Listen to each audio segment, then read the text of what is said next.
دا نن چې کومه مختصره او اسانه دعا تاسو ته زه ښایم دا په هر مسلمان نارینه او زنانه باندې دا لازم دی چې دا دعا یاده کړي او د دې دعا فایده که تاسو واورېده نو انشاءالله العظیم دا دعا به تاسو خپلو بچو ته مور زده کوئ خپلو بچیانو باندې به تاسو دا دعاګانې یادوئ دعا درته ښایم خو مخکې د هغې نه د دې دعا فایده تاسو ته زه ښایم دا یاد ساتئ مسلمانانو ورونو کله چې تاسو په د خپل معاشره کې یو څوک داسې وکتل چې هغه یا په سخته بیماری کې مبتلا دی یا په قرض کې مبتلا دی یا په نور داسې تکالیفو کې مبتلا دی چې د هغه ژوند سخت دی په سختو مشکلاتو کې راګیر دی نو چې کله د هغه مشکلات ته ولیدل د هغه دغه سختۍ ته ولیدلې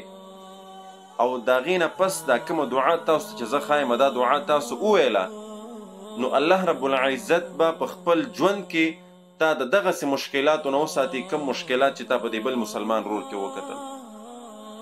یعنې یو سړی تا په سخته بیمارۍ کې ولیدو چې سخته بیماري هغه ته لګېدلې ده او د هغې نه پس تا دا دعا وویله الله رب العزت به تا د دې بیمارۍ نه تر مرګه پورې ساتي په خپل ژوند کې به یې د دې بیمارۍ نه ساتي یا یو سړی تا ولیدلو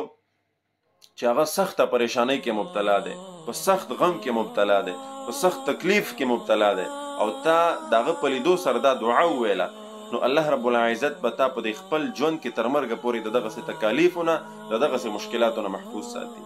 دعا څنګه ده اسانه ده ما سره ووایئ ښه او انشاءالله زه درته په دې سکرین باندې لیکمه دا دعا ډېره یو بهترینه دعا ده یقین وکړئ ډېره بهترینه دعا ده یاد یې کړئ انشاءالله صحیح ده جی دعا دا ده الحمد لله الذي عافاني مما ابتلاك به وفضلني على كثير ممن خلق تفضيلا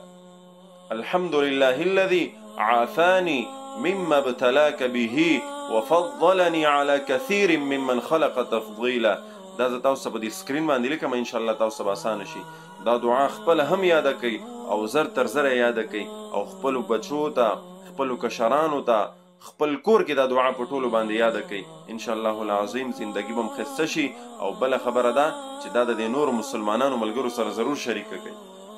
زمونږ په علم کې راغله مونږ تاسو ته درښودله او ستاسو ذمهواري دا ده چې دا دعا نور مسلمانانو ته ورسوئ او ډېر مسلمانان د دې نه مستفید شي د دې نه فایده اوچته کړي